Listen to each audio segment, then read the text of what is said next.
The moment Héctor Molina realized he wasn't in Arizona, he was already surrounded by men with automatic weapons. Through the small window of the Cessna, he could see jungle, not desert. The humid air that hit him when the door opened carried the smell of vegetation and decay, not the dry heat of the American Southwest he'd been promised. The pilot was already explaining to armed men in rapid Spanish that the package had been delivered as arranged. That's when Héctor understood he'd paid $25,000 not for passage to America, but for delivery to a Guatemalan kidnapping ring. The betrayal was so complete, so perfectly executed, that even now, months later, he could only admire its cruel efficiency. Every detail had been designed to inspire trust. The professional pilots, the legitimate-looking aircraft, the flight plan filed with authorities. He'd been so careful, so thorough in his research. But he'd been outplayed by criminals who understood that desperate people would believe in miracles if you packaged them correctly. It had started with such promise 6 weeks earlier in Lima. Héctor had been running his small architectural firm, designing modest homes for middle-class families, barely keeping ahead of Peru's economic chaos. When the government contract he'd been counting on fell through to corruption, taking with it 6 months of unpaid work, bankruptcy became inevitable. His employees looked to him for answers he didn't have. His family needed support he couldn't provide. That's when his cousin mentioned a connection in Mexico City, someone who arranged special passages for professionals, not the dangerous desert crossings or packed trucks, but civilized transportation for people with money and education.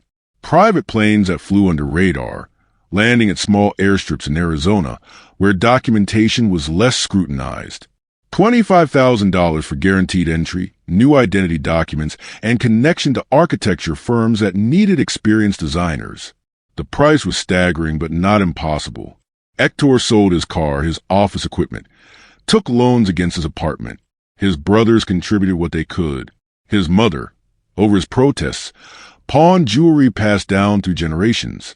Everyone understood this was their collective investment in a better future. Once established in America, Héctor would repay everything tenfold. The coordinator called himself Martín, claiming to be a former Mexican immigration official who now helped people navigate the system privately. Their meetings took place in upscale hotels, surrounded by business people and tourists. Martín wore expensive suits, carried multiple phones, spoke knowledgeably about aviation regulations and border patrol patterns. He showed photos of successful clients standing in front of American landmarks, holding thank you signs. The plan seemed sophisticated and safe.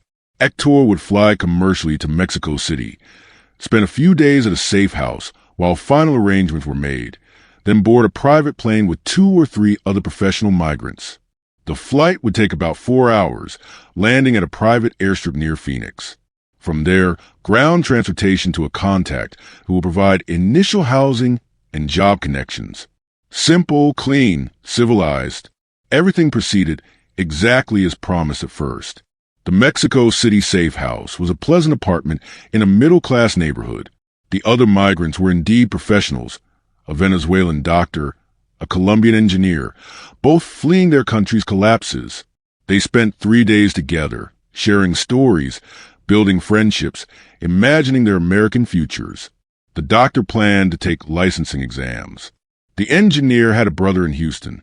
Héctor showed them photos of buildings he designed, structures that would outlast whatever happened to Peru's economy. On the 4th morning, Martín arrived with good news. Weather conditions were perfect, radar coverage minimal. They'd leave that afternoon.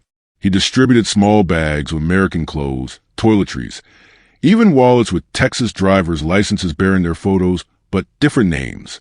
The attention to detail was reassuring. This was clearly a professional operation. The ride to the airstrip took 2 hours, winding through rural Mexico toward what Martín described as a former military facility now used for private aviation.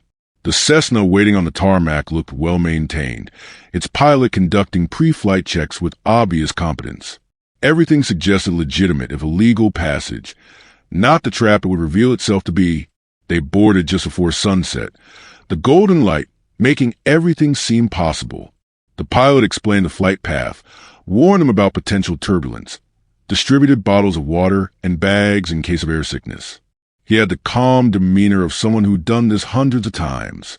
Even his license looked authentic when the engineer asked to see it.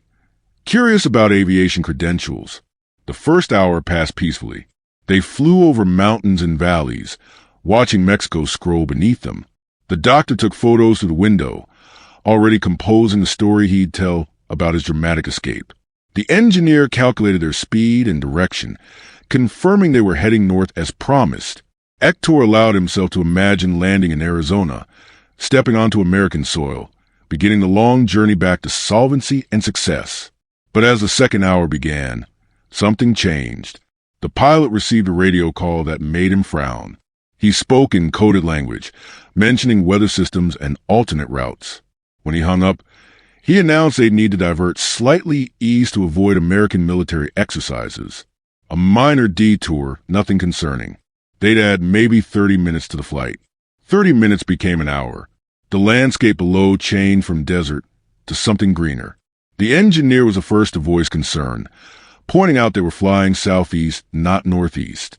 The pilot assured them this was temporary, that they'd turn north again soon.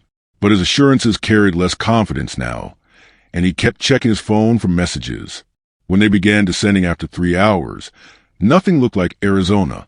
The jungle canopy below was dense, unbroken by the cities and highways that should have marked the American Southwest. The pilot claimed they needed to refuel, that this was a planned stop he'd forgotten to mention. But his hands shook as he guided the plane toward a dirt runway carved from a forest. The landing was rough, the runway barely adequate for the Cessna. As they taxied to a stop, vehicles emerged from hidden positions. Pickup trucks with armed men who surrounded the plane before the propellers stopped spinning. The pilot cut the engine and turned to his passengers with an expression of resigned guilt. He muttered something about having no choice, about his own family being threatened. The armed men ordered them out at gunpoint. The leader, a thin man with gold teeth and prison tattoos, examined them like merchandise. He knew their names, professions, how much they'd paid. This wasn't a random hijacking, but a coordinated handoff.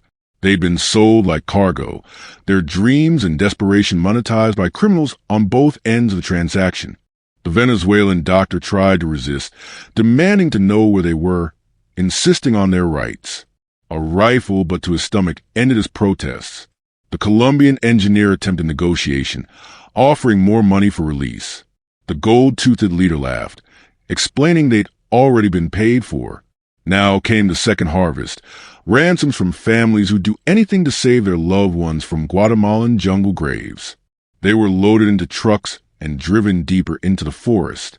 The safe house was a compound surrounded by razor wire and guards, built for one purpose: holding people worth money. Other kidnapped victims were already there, some for weeks, waiting for families to raise impossible sums. The hierarchy was clear. Those whose families paid lived, if barely. Those who couldn't raise funds disappeared into the jungle. Héctor was assigned a concrete cell with a Venezuelan businessman who'd been there 6 weeks. The man explained the system with hollow eyes. Photos would be taken showing their distress. Ransom demands would be sent. Families would scramble to pay. Those who took too long faced escalating violence to motivate payment. The businessman showed scars from his own motivation sessions. The ransom demand was $30,000, more than Héctor's family could possibly raise after funding his passage. He tried explaining he was already bankrupt, that there was no money left. The guards found this amusing. Everyone claimed poverty at first, but families always found ways when properly motivated. They had psychology on their side. No parent would let their child die for money if any alternative existed. The first video they made him record was relatively mild. He sat in front of a blank wall, explaining he'd been kidnapped, needed help, his family should pay quickly. They made him cry on camera, though the tears came easily enough. The Venezuelan doctor recorded similar videos in the cell next door. The Colombian engineer's session included more persuasion after he refused to show adequate distress. Days blended into each other in the compound. Rice and beans twice daily. A bucket for waste. Guards who viewed them as livestock, valuable only for potential profit. New victims arrived regularly. Other migrants who trusted the wrong people, business people grabbed from Guatemala City. anyone worth ransom. The economy of kidnapping ran with industrial efficiency. Héctor's family received the video within days. His mother aged years and minutes watching her son plead for help. His brothers emptied already empty accounts. Extended family contributed what little they had, but it wasn't close to enough. The compound's negotiator, a woman who spoke with maternal concern while calculating human worth, suggested they sell property, take loans, contact successful relatives abroad. The motivation sessions began after a week of inadequate progress. Nothing that would cause permanent damage. They needed him functional for videos, but enough to convey urgency.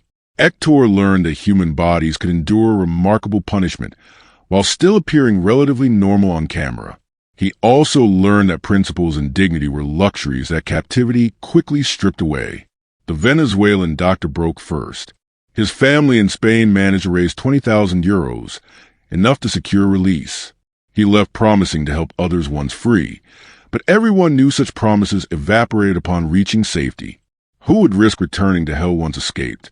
The businessman warned Héctor that the doctor's departure meant increased pressure on remaining captives to produce results. By day 10, Héctor's family had raised $12,000 through desperate measures.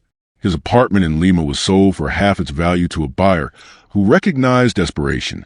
His mother approached loan sharks, signing papers that would haunt the family for generations. His brothers sold tools, vehicles, anything convertible cash. Still far from enough. The negotiator suggested creative solutions. Perhaps Héctor had skills the organization could use? Architecture wasn't in demand, but educated people could be valuable in other ways. Document forgery, money laundering assistance, recruiting other professionals for special flights. A few years of service might offset the ransom. Héctor understood the offer. Slavery instead of death, chains made of complicity rather than metal. The Colombian engineer disappeared on day 12. His family had stopped responding to demands, either unable or unwilling to pay more. Guards removed him at midnight, the jungle swallowing whatever happened next. His cell was occupied within hours by a Honduran teacher who trusted the wrong guide. The cycle continued with mechanical indifference. Desperation drove innovation. Héctor convinced a negotiator to let him contact architect colleagues in America, claiming they contribute to his ransom. Instead, he embedded coded messages in his requests, hoping someone would recognize his duress. But responses were cautious, suspicious. Who could blame them?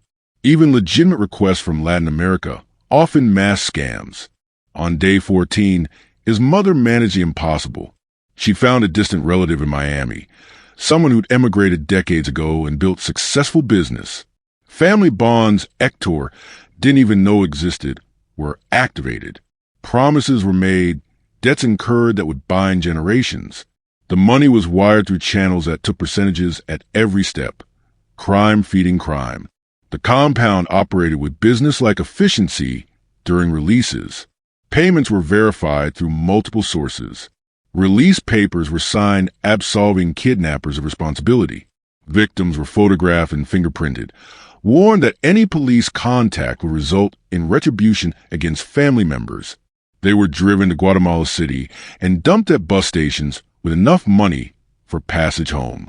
Héctor's release came at dawn on day 15. He was given his passport, a few hundred quetzales, and precise instructions on maintaining silence. The guards who tortured him were almost friendly now that business was concluded.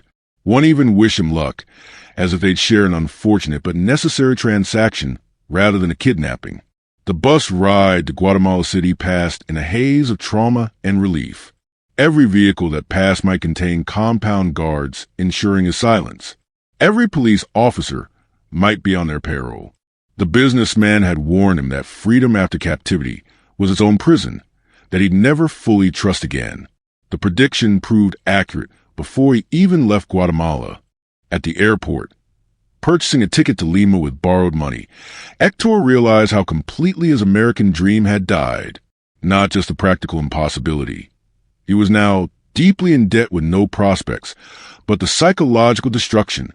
He'd been reduced to merchandise, traded between criminals who understood human desperation better than any architect understood buildings.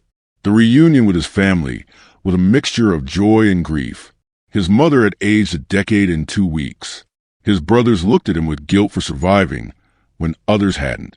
Everyone knew but didn't discuss the debt now hanging over them all. The loan sharks would come calling. The family would pay for his freedom for years, possibly generations. Returning to architecture proved impossible. His reputation was destroyed, his firm dissolved, his confidence shattered. Who would hire an architect who'd abandon projects to chase American dreams? Who would trust designs from hands that shook when never unexpected sounds triggered compound memories?